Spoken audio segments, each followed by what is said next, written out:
Oke, selamat malam Romo Tunjung dan semua hadirin.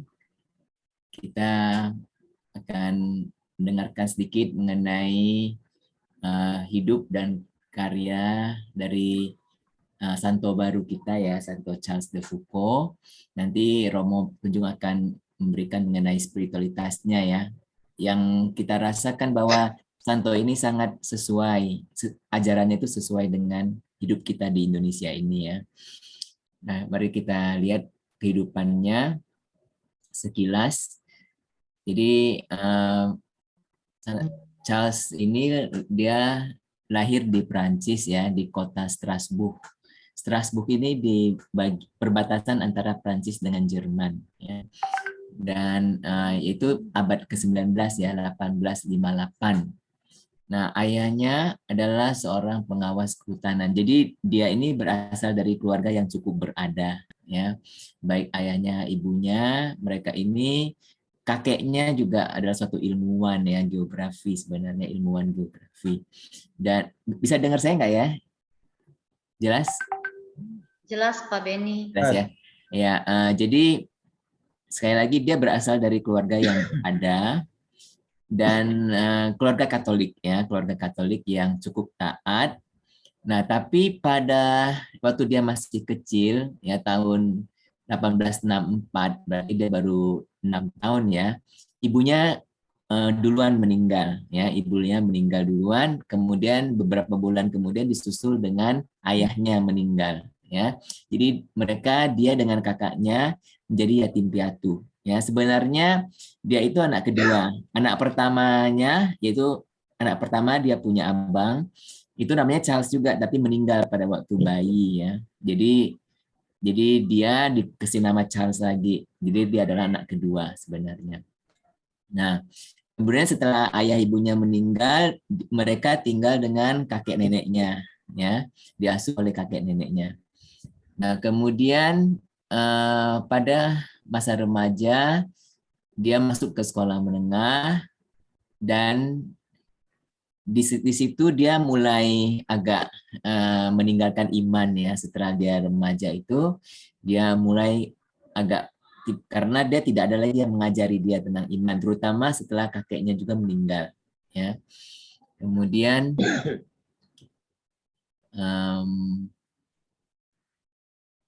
ya Romo. Nah, dia masuk militer ya. Dia kemudian pada waktu masih muda ya, umur 18, kita 18 gitu, dia masuk ke sekolah militer. Nah, dia tuh cukup cerdas tetapi dia pemalas. Dan dia ini katanya sangat suka makan ya. Jadi kalau malam itu masih suka ngemil-ngemil makan sampai dia itu jadi gemuk, sehingga dia dijuluki dengan si gemuk ya. Dan dia waktu masuk militer itu katanya sampai susah, harus baju militernya harus dibuat tailor karena nggak ada baju yang muat untuk dia ya. Nah, setelah dia selesai pendidikan tentara, dia dikirim ke Aljazair ya, Algeria, atau bahasa Indonesia kan Aljazair ya. Ya, nah ini dia punya simpanan, perempuan simpanan ya, yang disebut namanya adalah Mimi. Sebenarnya namanya Mary kayaknya kalau nggak salah ya, tapi nama yang panggilannya itu Mimi. Nah, karena aturan militer tidak memperbolehkan membawa istri atau perempuan ya dalam dinas, maka dia disuruh meninggalkan perempuan itu di Prancis ya, tapi dia tidak mau. Nah, malah dia memilih untuk pulang ke Prancis. Dia sebenarnya mau mengundurkan diri dari militer ya, tapi mengundurkan dirinya bukan langsung keluar ya. Jadi dia masih menjadi kayak tentara cadangan ya. Nah, kemudian dia malah setelah beberapa lama dia meninggalkan si perempuan itu ya. Jadi nggak sama perempuan itu lagi. Kemudian dia bergabung dengan militer kembali ya, tetapi tugasnya sekarang adalah menjelajahi Maroko ya. Jadi dia tujuannya itu menjelajahi Maroko itu untuk mengenal Medan ya, seperti geografinya ya, rakyatnya. Jadi pada waktu itu Maroko ini adalah negara Islam yang amat tertutup, khususnya bagi orang Eropa dan orang Kristen. Sehingga dia harus menyamar sebagai seorang rabi Yahudi. Ya, jadi dia jadi rabi dan dia ditemani oleh seorang temannya itu seorang Yahudi. Ya, nah jadi dia khusus belajar Ibrani dan bahasa Yiddish ya untuk berperan sebagai rabi. Nah, selama pengembaraan itu dia belajar dan mencatat banyak hal secara detail. Misalnya ia mencatat keadaan tanah di sana, tumbuhan. Jadi geografi lah ya, dia buat geografi antropologi gitu ya. Sehingga dia mengarang suatu buku disebut Reconnaissance au Maroc. Jadi pengetahuan akan Maroko ya. Nah, buku ini meraih penghargaan medali emas ya dari Departemen Kebudayaan dan Geografi Prancis. Jadi di sini kita lihat bahwa Charles de Foucault ini bukan orang biasa aja, tapi dia memang orang pinter ya. Kemudian, nah kan tadi dibilang sejak remaja dia kehilangan iman ya. Tetapi ketika dia di Maroko, Aljazair, Maroko, dia itu melihat banyak orang Islam ya. Nah, dia terkesan dengan keislaman ya. Artinya terkesan dengan Islam dan Muslim di mana orang itu taat beribadah ya, sholat 5 waktu dan sebagainya ya. Dan dia merasakan tertarik ya kepada agama ini. Ya, dan dia mengatakan dan menulis ya, Islam meninggalkan bekas mendalam di dalam dirinya ya, dan melihat iman yang hidup dari para pemeluknya senantiasa hidup di hadirat Allah membuat aku berpikir bahwa ada sesuatu yang lebih besar dan lebih benar daripada hidup di dunia ini. Nah, lalu dia mempelajari Islam dan juga kemudian mempelajari Alkitab.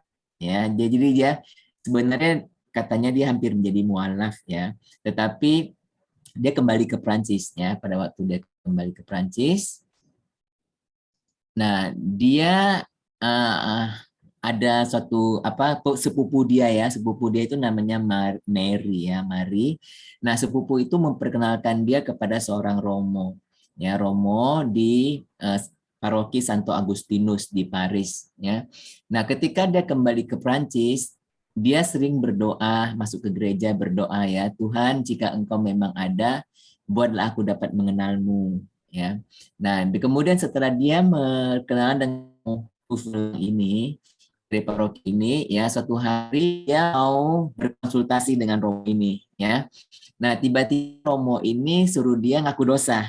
Ya, dia di mana udah bertahun-tahun nggak pernah ngaku dosa ya, dan dia disuruh ngaku dosa dan menerima komuni. Ya, nah tiba-tiba setelah dia mengaku dosa dan menerima komuni, dia itu mendapatkan seperti pencurahan Roh Kudus ya, yang kita sebut pencurahan Roh Kudus ya. Dia langsung mendapatkan pertobatan yang mendalam ya, disentuh oleh Tuhan ya. Nah, mata iman dia terbuka dan dia betul-betul yakin akan keberadaan Allah. Nah, karena itu dia katakan, saat aku percaya bahwa Tuhan ada, maka tidak ada lagi perkara lain yang mungkin kecuali hidup bagi dia. Ya, jadi saat itu juga dia merasakan terdorong untuk memberikan hidupnya secara total kepada Tuhan. Ya. Jadi apa yang dia perbuat, dimasuk biara. Ya, kan dulu kan kalau mau jadi mengabdi Tuhan ya masuk biara, jadi romo gitu ya. Nah, jadi dia masuk ke biara, biaranya nggak tanggung-tanggung, biara terapis ya, di mana menjadi pertapa. Nah, dia awalnya masuk ke biara Notre Dame des Neiges di Ardèche ya, di Perancis Tengah ya. Kemudian dia merasakan di biara itu kurang miskin ya, masih kurang miskin karena masih di Perancis ya. Jadi dia minta pindah ke Syria. Nah, di Syria ini adalah biara terapis yang termiskin di seluruh dunia katanya ya. Nah, dia di situ sempat hidup 6 tahun. Nah, kemudian dia mengambil kaul, dia mengucapkan kaul ya dengan nama, dia ganti nama jadi nama Frater Alberic Mari ya. Nah, kemudian dia dikirim ke Roma untuk belajar teologi ya. Kemudian setelah dia selesai belajar ya, dan dia merasakan adanya panggilan yang lain, yaitu panggilan hidup sebagai ermit. Ermit itu adalah pertapa yang hidup sendirian di padang gurun ya. Jadi dia minta izin kepada Pater General Ordo Terapis yang di Roma. Akhirnya dia diizinkan ya untuk menjadi pertapa ermit. Jadi awalnya dia minta anjuran nasihat ya dari Romo Hufullang ini, Romo pembimbing dia, dan disuruhlah dia jadi pertapa di Nazaret. Ya, dia tinggal di sebuah gubuk di dekat biara Suster Claris, dan dia itu menjadi pekerja atau penjaga biara, pembuka pintu, ya, yang bersih-bersih, ya. Nah, di situ suster pemimpin biara ini mendorong Charles untuk menjadi imam, karena waktu itu dia hanya biarawan biasa ya. Nah, dia didorong untuk menjadi imam. Mula-mula dia menolak karena dia selalu berpikir dia tidak layak untuk menjadi seorang imam, ya.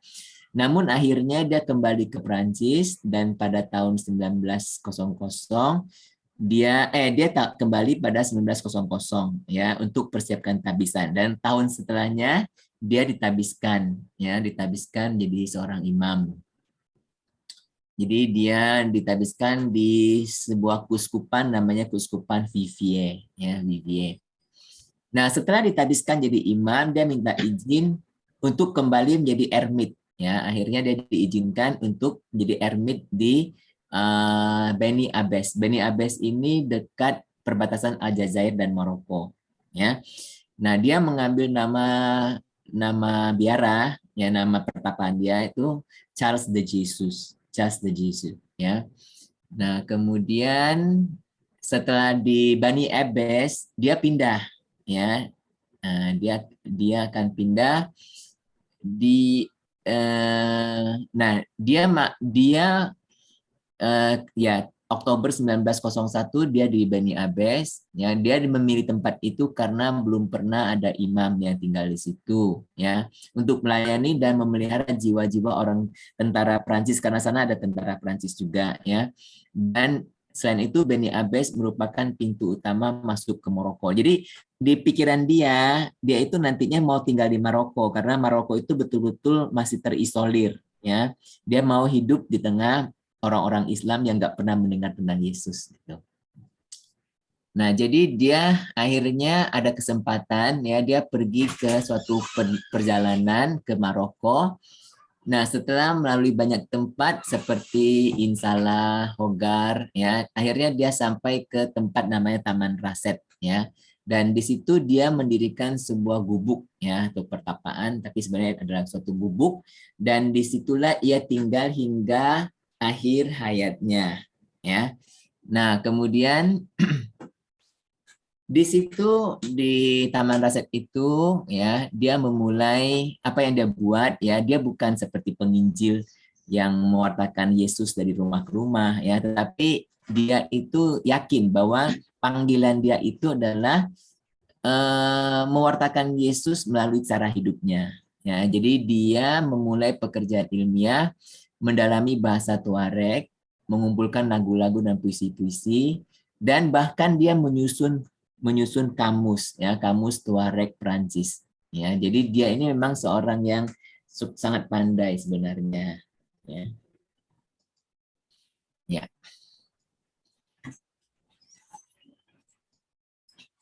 Jadi inilah kira-kira apa geografinya itu, dia di ini ya. Jadi di padang gurun, ya, betul-betul padang gurun dan hidup di tengah-tengah ini. Dan dia ini sebagai seorang Prancis, ya, dia menentang kolonisasi dan dia menentang juga bukan dia menentang perbudakan, ya. Dulu kan masih ada perbudakan. Nah, jadi caranya itu dia membebaskan budak dengan membeli budak itu, ya, yang tadi duduk itu adalah salah satu budak yang dia beli. Kemudian apa yang terjadi pada waktu 1916, ya, dia tanggal 1 Desember 1916, ya, dia didatangi sekelompok bandit, ya, yang bermaksud menculiknya dan meminta tebusan, ya. Nah, tiba-tiba datang seorang Prancis. Jadi dia itu waktu itu dijaga seorang masih remaja umur 15 tahun, ya, seorang Tuareg ini yang menjaga dia, maksudnya bukan menjaga dia apa namanya, yang ditugaskan untuk menjaga tawanan itu, ya. Jadi dia itu, dan anak muda ini terkejut pada waktu tentara Prancis datang, ya, sehingga dia langsung menembak Charles. Jadi dia ditembak, dia meninggal, ya. Jadi dia sekarang ini kalau dibilang martir jadi ada perdebatan ya, apakah dia itu martir demi Yesus atau bukan, karena dia itu diculik bandit untuk ditebus sebenarnya ya, untuk penebusannya. Tapi di sini sebenarnya dia mencurahkan kasihnya, artinya meskipun dia ditembak atau diculik begitu, dia tetap mengasihi gitu ya. Nah, jadi dia dimakamkan di Taman Raset sesuai dengan pesannya. Jadi dia mau kalau dia mati di situ dia dimakamkan di situ.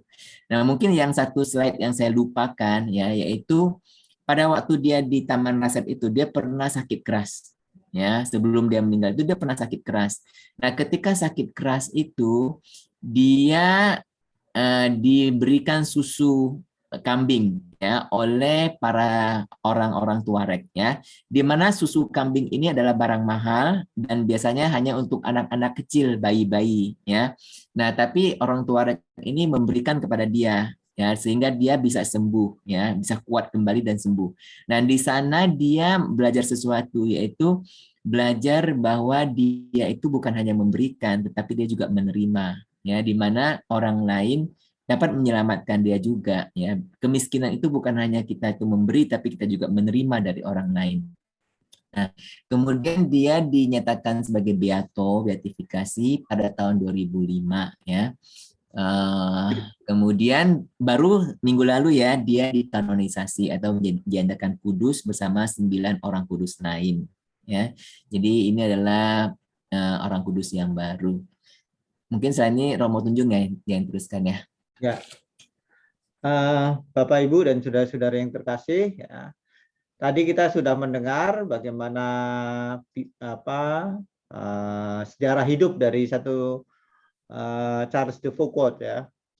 Nah, spiritualitas Santo Charles de Foucauld itu bisa kita katakan adalah spiritualitas kristosentris, yaitu berpusat kepada pribadi Kristus. Dan Kristus itu adalah Allah yang menjadi manusia. Atau yang biasa kita sebut dengan misteri inkarnasi Allah. Ya.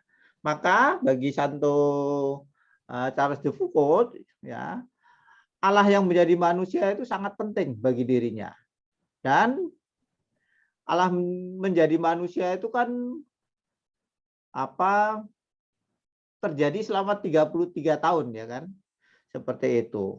Ada yang memberi tekanan pada kerasulan Yesus, ya. Ada yang memberi tekanan pada wafat Yesus dan sebagainya. Nah, Santo Charles de Foucauld itu memberi tekanan justru pada sesuatu yang berbeda sekali, yaitu kehidupan Yesus yang tersembunyi di Nazaret. Ya. Charles mengatakan demikian, datang ke Nazaret, tempat hidup tersembunyi, hidup sehari-hari, tempat hidup keluarga, hidup doa, tempat bekerja, tempat susah payah, tempat keheningan, tempat memberi kesaksian kepada Allah, sanak saudara, dan teman-teman dekat, tempat di mana hidup kudus, hidup rendah hati, hidup untung, hidup malang, hidup yang dialami oleh sebagian besar manusia. Dan dia telah memberi teladan selama 30 tahun. Saya menyimpulkan bahwa Santo Charles de Foucauld itu menekankan bagaimana kita hidup itu dengan cara menghadirkan Kristus dalam kehidupan sehari-hari yang sangat biasa dan tersembunyi di Nazaret.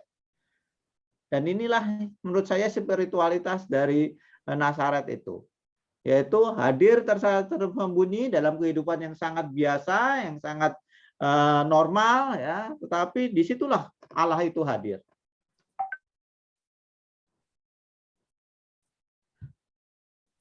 Namun Charles de Foucauld menghadirkan hidup Yesus di Nazaret itu dengan cara sebagai pertapa. Ya. Nah, berbeda dengan para biarawan yang lain, ya, dia sebagai pertapa, ya, tanpa klausura, ya, tidak terikat pada biara tertentu. Ya. Dan semangat hidup yang dihadirkannya itu adalah semangat hidup Yesus yang tersembunyi itu, Yesus yang hidup tersembunyi. Dengan diisi dengan doa, dengan kerja tangan, karya misi. Dan karya misinya itu bukanlah berkhotbah, tetapi dengan pertemuan, perjumpaan tiap-tiap kali dalam pergaulan dengan dengan orang, ya, orang yang dia temui. Saya jadi teringat itu di Jawa Tengah itu ada Romo Martin Soehartono. Saya kira cara hidupnya kurang lebih sama seperti itu, ya. Dia seorang eremit, ya. Dia menempuh juga dia nggak kemudian menutup diri, ya, tidak bergaul dengan yang lain, dia justru bergaul dengan yang lain. Nah, inilah kekhasannya yang menarik bagi saya. Ya, bagaimana kita bisa mewartakan dengan pergaulan kita sehari-hari. Ya, tidak perlu kemudian kita secara eksplisit mungkin mengungkapkan iman kita, ya, tapi dalam pergaulan itulah kita kemudian menghadirkan Kristus. Hal lain lagi, ya, yang dapat kita temukan dalam spiritualitasnya adalah bahwa Charles sangat meyakini bahwa Yesus hadir, ya, dalam sakramen Maha Kudus. Ini juga terkait dengan misteri inkarnasi itu, ya. Dan Yesus yang hadir itu adalah bekerja demi pengudusan dirinya, pengudusan dunia dan sebagainya. Ya. Karena itu, ya, doa-doa, ya, Charles de Foucauld, ya, juga dikaitkan dengan adorasi, ya, terhadap sakramen Maha Kudus itu. Ya. Lantas yang bisa kita lihat juga, Bapak Ibu dan saudara-saudara yang terkasih, adalah tinggal di antara tentara Prancis. Ya, seperti tadi sudah saya katakan, ya, walaupun Charles de Foucauld itu adalah seorang pertapa, dia tidak kemudian mengasingkan diri, ya, dari orang-orang lain, ya. Tetapi dia membuka diri, ya, terhadap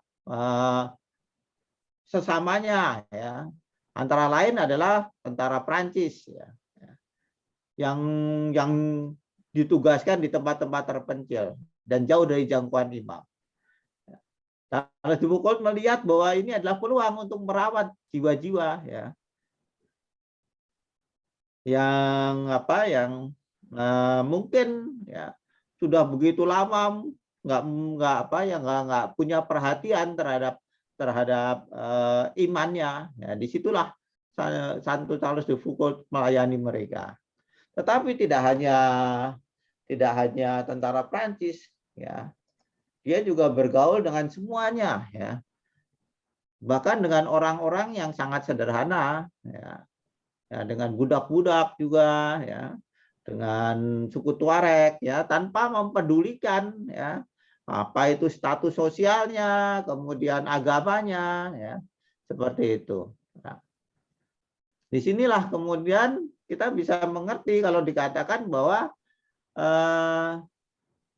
Charles de Foucauld adalah saudara bagi semua orang, karena dia membuka dirinya terhadap semua orang. Ya, melalui pergaulannya itulah dia mewartakan, menghadirkan Kristus. Ya. Di sini dikatakan para budak menjadi keprihatinan utama di Beni Abbes, ya. Pada tahun 1902 dia menebus orang budak yang kemudian dibaptisnya dan diberi nama Yosef dari hati kudus, ya. Tidak hanya itu, tidak hanya satu orang, dia juga mengungkapkan ketidaksetujuannya terhadap perbudakan itu. Dia jelas menyampaikan seperti itu. Dia di salah satu buku dikatakan, ya, supaya dia mengatakan demikian bahwa kepada budak-budak saya tidak menganjurkan mereka untuk memberontak. Saya kira itu sangat rasional, karena kalau mereka memberontak pasti mereka akan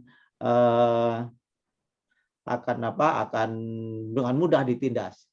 Tetapi dia mengatakan prinsipnya kepada teman-teman senegaranya, sebangsanya, bahwa ini adalah tindakan yang kejam. Perbudakan itu adalah tindakan yang kejam. Ya, seperti itu. Ya. Lantas, ya,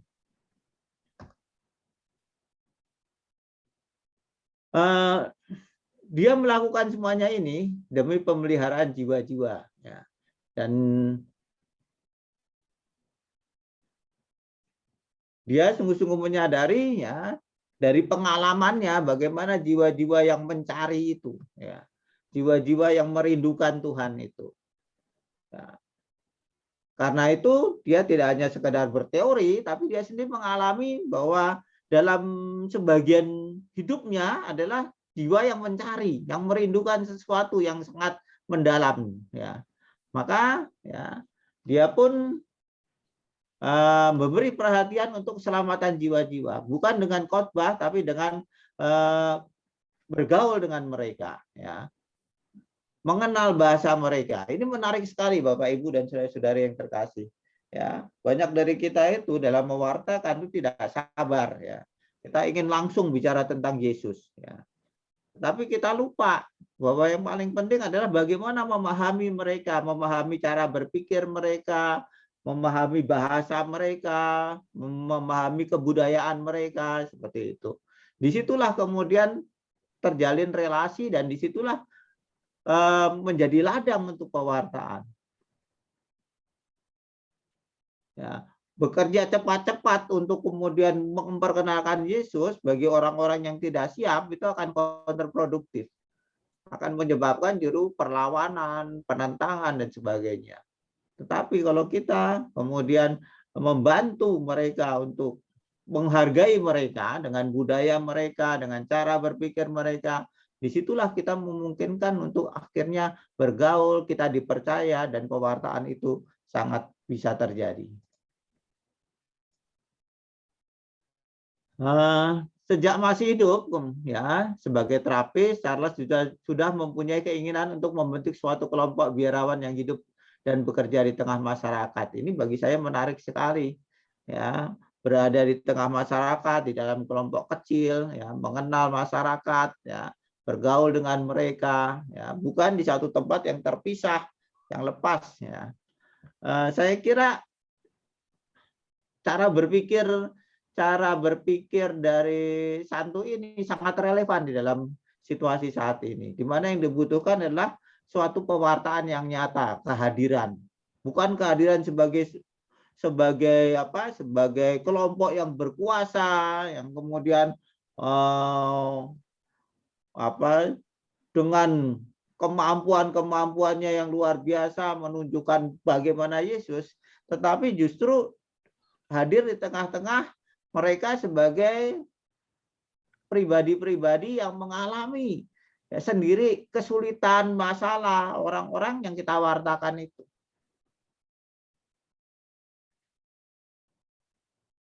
Maka gagasan dari Charles de Foucault ini bagi saya sudah begitu maju, ya, pada zaman itu.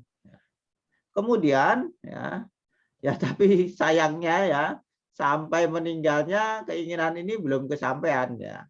Saya jadi teringat ada beberapa santo yang memang orang dalam arti tertentu, tanda kutip, orang gagal, ya. Santo Yohanes Avila itu, ya, kebetulan saya menulis buku tentang itu, dia juga mempunyai rencana untuk membentuk kelompok seperti itu. Tapi sampai wafatnya dia tidak bisa mendirikan ini. Ya.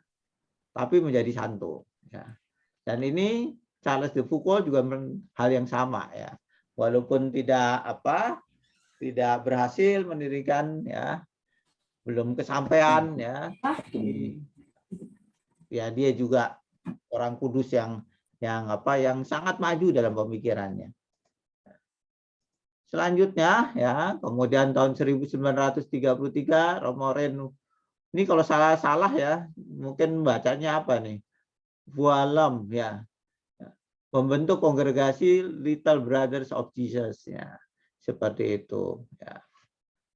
Lantas juga pada tahun 1939 Suster Magdalena dari Yesus membentuk kongregasi Little Sister of Jesus, ya, seperti itu, ya. Ya, mereka juga hadir menjalankan apa yang menjadi cita-cita, menjadi kerinduan dari santo kita yang baru ini. Ya. Selanjutnya, ya, saat ini ada lebih dari 20 komunitas yang tergabung dalam keluarga besar Yesus Caritas. Ada fraternitas untuk para imam projo, ada biarawan dan biarawati pertapa, ada serikat religius yang bekerja di tengah masyarakat, ya. ada kaum awam juga yang mengambil semangat dari Santo ini. Ya. Selanjutnya, ya, apa sih teladan dari Santo Charles ini? Ya. Yang pertama, mencari Tuhan dengan segenap hati. Ya. Ya. Jadi kalau kita perhatikan, Bapak, Ibu, dan saudara-saudara yang terkasih, kalau kita mau jujur di dalam diri kita punya kerinduan itu untuk mengalami dan menemukan Yesus. Ya. Ya. Saya kira kita perlu jujur dengan diri kita dan benar-benar berusaha untuk mencari dan menemukan Dia. Ya. Bukan hanya mencari dan menemukan, tetapi setelah kita menemukan, seperti Santo Charles de Foucault itu mengatakan bahwa saya tidak bisa lain kecuali hidup untuk Dia. Ya, kalau kita sungguh-sungguh mengalami Tuhan, ya, saya kira kita akan sampai pada kesimpulan yang sama bahwa saya tidak bisa hidup lain kecuali untuk Dia. Ya, seperti itu. Yang kemudian memberi diri dia secara utuh kepada Tuhan. Ya. Nah, ini tadi yang tadi sudah saya katakan, kalau saya mencari dan sungguh-sungguh mencari, saya menemukan Tuhan, maka tidak ada bisa lain kecuali saya hidup hanya untuk Dia. Ya, hidup total untuk Dia, hidup utuh untuk Dia. Ya, memberikan diri kita seutuhnya untuk Dia. Ya. Yang ketiga adalah kontemplatif di tengah dunia. Setiap orang Kristen dipanggil untuk menjadi kontemplatif dengan tujuan mencapai persatuan dengan Tuhan. Menjumpai Tuhan dalam ekaristi, doa, sabda, serta dalam sesama. Menghayati kehadiran Tuhan terus-menerus. Ya. Bapak Uskup, Bapak Kardinal di Jakarta itu pernah bicara mengenai hal ini. Yaitu gimana kita bisa menemukan Tuhan dan memandang Tuhan ya di dalam situasi kehidupan yang sangat biasa di tengah-tengah dunia ini.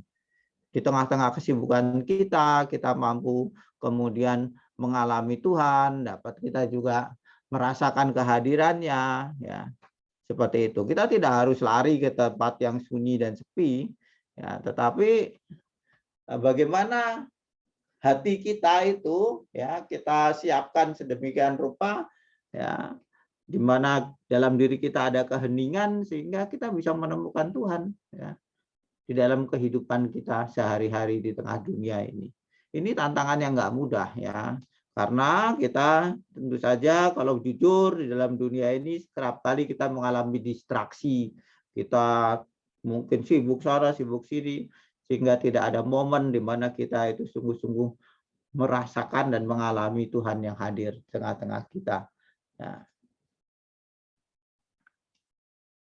Dan yang juga paling relevan ya saat ini adalah menjadi saudara bagi semua orang. Ya. Kita menjadi sahabat bagi semua orang. Ya, itu yang sangat dirindukan. Ya. Di dunia di mana kita terpecah-pecah karena agama, karena bangsa, karena ras dan sebagainya, ya kan, karena kepentingan, status sosial. Teladan dari Santo Charles de Foucault ini bagi saya sangat relevan. Siap nggak kita untuk menjadi saudara bagi semua orang, ya, siapapun dia, ya, merangkul mereka, ya, karena dunia membutuhkan hal itu. Ya. Pada masa ini kita dalam situasi yang tidak mudah, ya, kita mendengar perang di Ukraina, ya, seperti itu. Ya. Orang mengkhawatirkan bahwa peperangan akan kemudian semakin meluas. Ya. Maka panggilan untuk menjadi saudara bagi semua orang itu sangat relevan. Nah, mungkin ini saya minta Pak Beni mendoakan Pak Beni. Ya, terima kasih Romo Tunjung.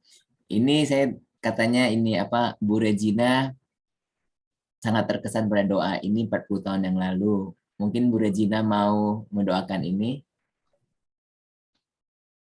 Ada di Mada Bakti ya. 220. Puji syukur 220. Ada juga punya situ ya. Mana Bu Regina itu? Ya. Silakan Bu. Iya, doa penyerahan Bapa, kuserahkan diri kepadamu. Berbuatlah sekehendak-Mu atas diriku. Apapun yang kau perbuat atas diriku, akan kuterima dengan senang hati. Aku bersedia menanggung segala-galanya, asal kehendak-Mu terlaksana di dalam diriku dan di dalam segala makhluk. Itulah Tuhan yang kuharapkan, tiada yang lain.